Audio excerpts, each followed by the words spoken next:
In this session, we will explore the economics of price discrimination. Along with product differentiation, price discrimination is a form of market segmentation, and it is practiced by many firms, especially those operating in oligopolistic or monopolistic markets. Price discrimination is a means by which firms can profitably extend the market and ensure that more customers are being served. By the way, on Moodle there is a link to a set of YouTube videos called Making Sense of Economics, and you're advised to look at these, especially the one on price discrimination. These can be quite useful.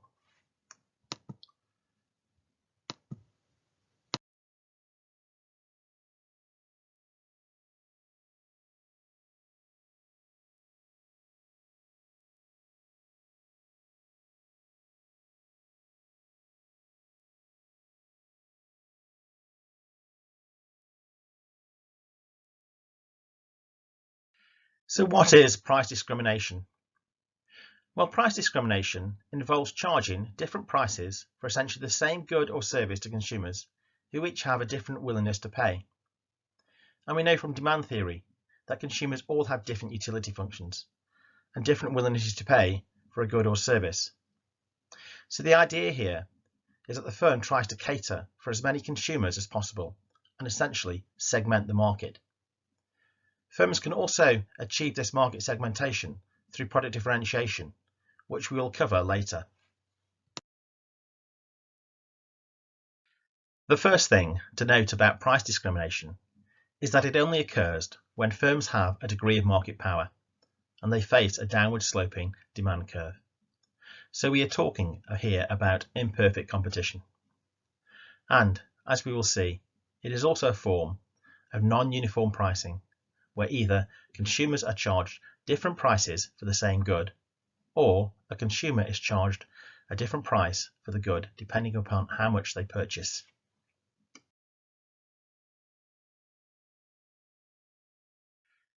It is worth pointing out that price discrimination is very common, and we observe it and often take advantage of it in our everyday lives. For example, students may get discounts on football matches or train and bus tickets. Other consumers may get discounts on repeat purchases.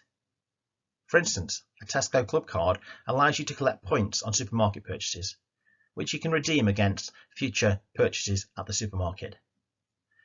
Similarly, with frequent flyer programs or season tickets, the price per journey or football match often works out less than if you bought a standalone ticket. There are also significant international price differences in many consumer goods that cannot always be explained by exchange rate differences, trade barriers, or transport costs. For instance, many consumer goods, such as jeans and other types of clothing, are much cheaper in the United States of America than in Europe. We may also observe intertemporal price variations in newly launched products, which may be more expensive or cheaper when launched depending upon the marketing campaign. While we might also see higher prices in restaurants and clubs at the weekend, which is a form of peak load pricing.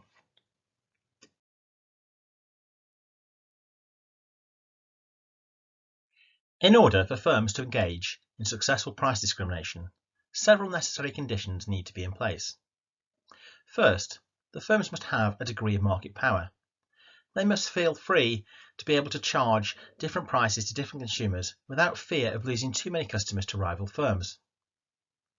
Second, consumers must have a different willingness to pay for the good or service in question. And firms must be able to know, or more likely be able to infer, the consumer's valuation of this good or service and charge them accordingly. Third, and critically, the markets the firm charges different prices in must be separate. There must not be any potential for a consumer in a low-price market to sell on to consumers in a high-price market. Such practice is called arbitrage, and this would undermine the price discrimination. There are a variety of mechanisms to limit resales. For instance, firms may declare that any warranties they offer on, say, white goods, such as washing machines or fridges, are void if the goods are resold. This makes consumers more wary about paying a lower price from a third-party salesperson. Other mechanisms can also tie the product to particular consumers. especially service-type products. For instance, a student rail card must be produced alongside a rail ticket on the journey itself, otherwise the rail ticket is invalidated. In addition, a haircut, in which a student or an old age pensioner has received a discount, cannot, by definition, be resold. Such mechanisms limit resales and facilitate effective price discrimination.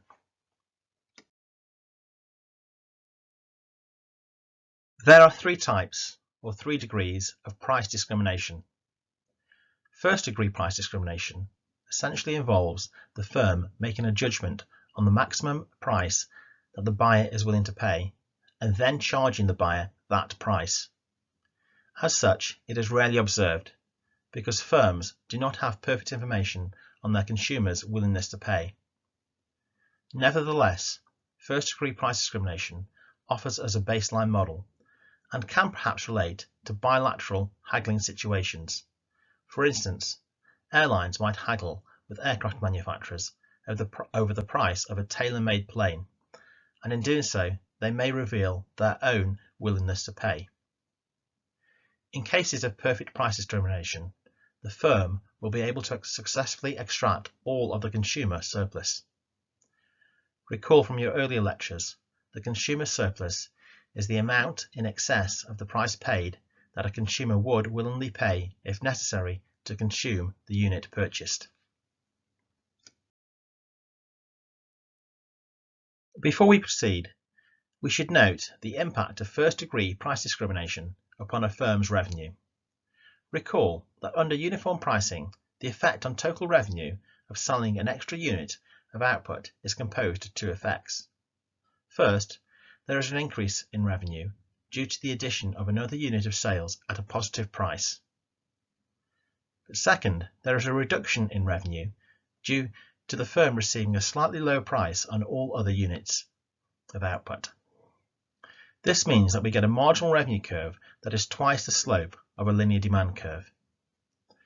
Under perfect price discrimination, as we will see, we are going to be charging everybody a different price, and so the second of these effects is eliminated, and the demand curve then becomes the marginal revenue curve.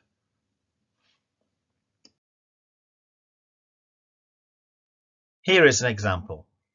In the first table, we see various prices and quantities under a uniform price, and the associated impact upon total revenue, marginal revenue, and average revenue. This is what you're familiar with. So for instance, if we charge everybody £9, we sell 1 unit of output, and our total revenue is £9. While if we sell at £8, then we sell 2 units of output, and total revenue is £16, with marginal revenue being £7. In the second table, things change. We're now operating under perfect price discrimination. The first person is willing to pay £9, and we charge that person £9. The second person is willing to pay £8, and we charge that person £8, while still charging the first person £9, and so on. You can see that total revenue increases by more than under a uniform price, as we charge different consumers different prices, and the marginal revenue curve is the same as the price charged. This can be shown diagrammatically. We have here a standard demand curve, and we assume constant marginal and average costs, as highlighted by the green line.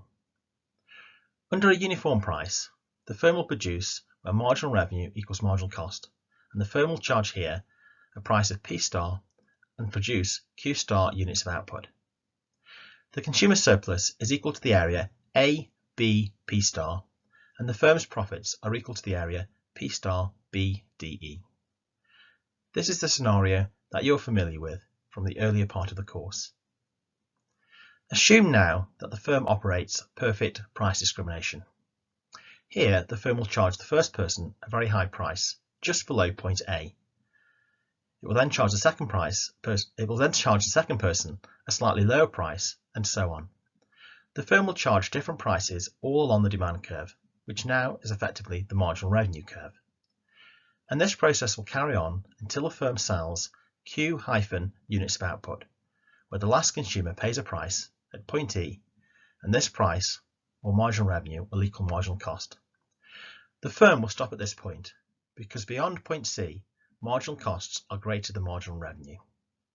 Indeed, at point C, some of you recognise that with perfect price discrimination, the competitive output is produced, i.e. where price is equal to marginal cost. The firm now makes profits equal to the area ACE. There is no consumer surplus at all, but note, more consumers are now being served than under a uniform pricing system.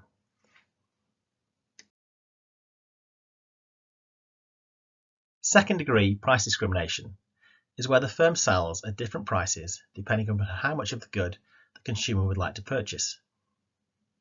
So essentially, this is your bulk buying discount. Consumers will self-select the package they want, which is a bit like them selecting the version of the product that they would like to buy. And this practice is widespread. For example, think of your mobile phone tariff, and let us assume that you're a heavy user of data. If you opt for a high monthly fixed fee with unlimited data, then the price per gigabyte of data you use is likely to be less than if you opted for a low monthly fee which came with a limited amount of data. This principle is also applied with electricity and gas bills, and also season tickets, whether they're football or rail season tickets.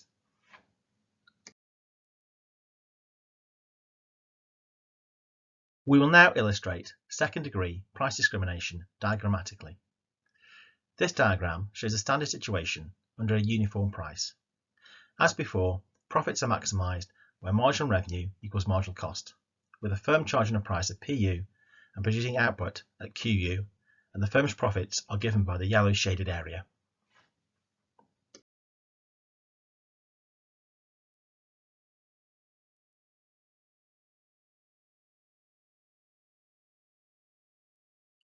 Under second degree price discrimination, different prices are charged for different quantities or blocks of the same good. In this diagram, there are 3 blocks with corresponding prices P1, P2 and P3. So the first consumer will buy 0 to Q1 units and will pay a price of P1. The second consumer will buy block 2 and will pay a price of P2, while the third consumer will buy block 3 and pay a price of P3. The firm's profits are captured by both the blue and yellow shaded areas. Note, under a uniform price, the price would be at P2, with the firm selling 0 to Q2 units of output. This is, of course, where marginal cost equals marginal revenue. The firm's profits in this case, under a uniform price, are simply shown by the yellow shaded area. As you can see, the additional profits under second degree price discrimination, i.e. bulk buying, are shown by the blue shaded areas. Total profits, the blue and yellow shaded areas under second degree price discrimination, are greater than under a uniform price.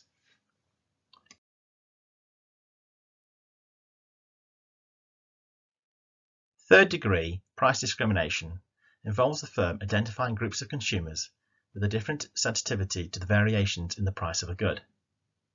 So this is where the firm separates consumers into different groups based upon their relative price elasticity of demand and charges them accordingly. So for example, business travellers are likely to be less concerned about the price of air tickets than say students, largely because in the case of business travellers, business air tickets are paid by their employers. The critical point here is that the firm discriminates between the groups, but not between individuals within these groups. And generally, there's some mechanism to prevent resales and arbitrage between the two groups. So this is where your student rail card comes in, to tie the rail ticket to the student and prevent it being resold to another rail user.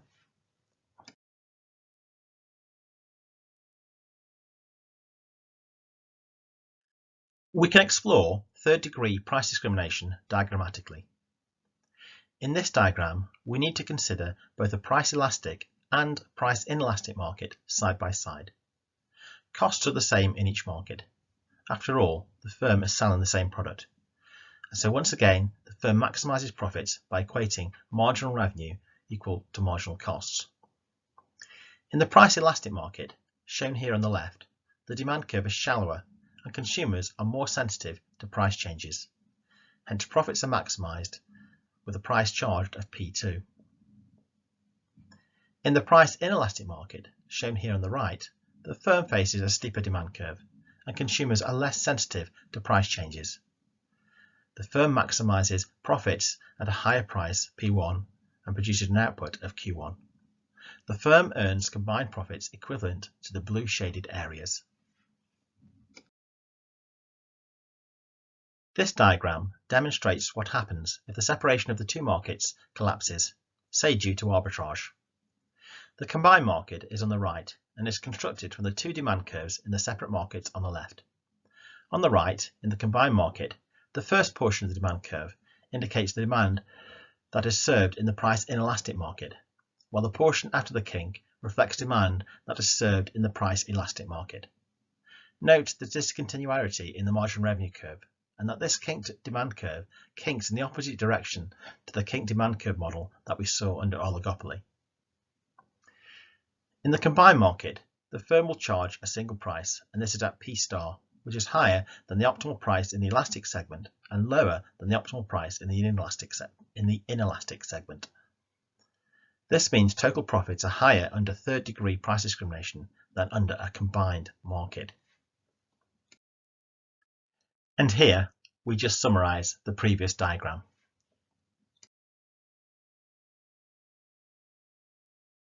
Some final points. We might argue that total welfare is greater under price discrimination than, say, monopoly or oligopolistic pricing, where a uniform price is being charged. But how might this welfare increase be distributed? As we've seen, the firm's welfare is generally higher, as firms make greater supernormal profits. However, consumer welfare is low under price discrimination, since the firm extracts the consumer surplus as profit. Nevertheless, more consumers are served under price discrimination. Indeed, with perfect price discrimination, the competitive output is produced. One issue that is particularly contentious is that different consumers will pay different prices under price discrimination, and this may raise questions of equity.